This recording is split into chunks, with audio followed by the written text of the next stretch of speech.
சமீபத்தில் கர்நாடக சட்டமன்றத்தில் சிறப்பான ஒரு சட்டத்தை இயற்றி சாதனை படைத்திருக்கின்றார் கர்நாடக காங்கிரஸ் முதல்வர் சீதாராமையா.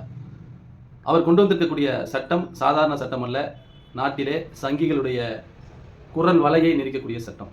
ஏனென்று சொன்னால், நாட்டிலே மத ரீதியிலான கலவரங்களை உண்டாக்கித்தான் இந்த சங் பரிவார் கூட்டம் ஆட்சி அதிகாரத்தை தக்க வைத்துக் கொண்டிருக்கின்றது.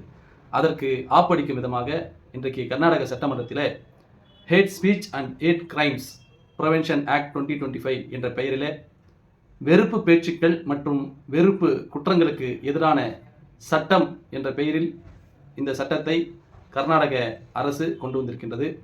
இந்த சட்டத்தின் அடிப்படையில் மத ரீதியாக, இன ரீதியாக, மொழி ரீதியாக, சாதி ரீதியாக வெறுப்புகளை தூண்டக்கூடியவர்கள், வெறுப்பு பேச்சுக்களை பேசக்கூடியவர்கள், எழுதக்கூடியவர்கள், சமூக வலைதளங்களிலே இப்படிப்பட்ட கருத்துக்களை பகிரக்கூடியவர்களுக்கு 2 ஆண்டுகள் முதல் 10 ஆண்டுகள் வரை தண்டனையும் 1 லட்சம் ரூபாய் வரையிலான அபராதமும் விதிக்கக்கூடிய நான் பெயிலபிள் செக்ஷனில், அதாவது பிணையில் வெளிவர முடியாத பிரிவுகளின் கீழ் அவர்களை கைது செய்து சிறையில் அடைக்கக்கூடிய இந்த சிறப்பான சட்டத்தை இந்திய மக்கள் ஆதரிக்கின்றார்கள், வரவேற்கின்றார்கள்.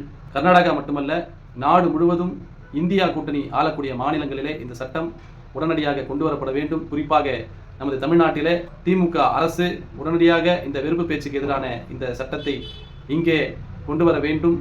இந்த சட்டத்தை அனைத்து மக்களும், ஜனநாயகவாதிகளும், மத நல்லிணக்கத்தையும் அமைதியையும் விரும்பக்கூடியவர்கள் ஆதரிக்கக்கூடிய சூழலில் வெறுப்பு பேச்சுக்கு எதிரான இந்த சட்டத்தை எதிர்க்கக்கூடிய ஒரு கூட்டமும் இருக்கு கர்நாடக சட்டமன்றத்தில். அந்த கூட்டம் இந்த சட்டத்தை எதிர்த்தும் இருக்கு. அவர்கள் வேறு யாரும் அல்ல, சங் பரிவார சங்கி கூட்டம் மட்டும்தான்.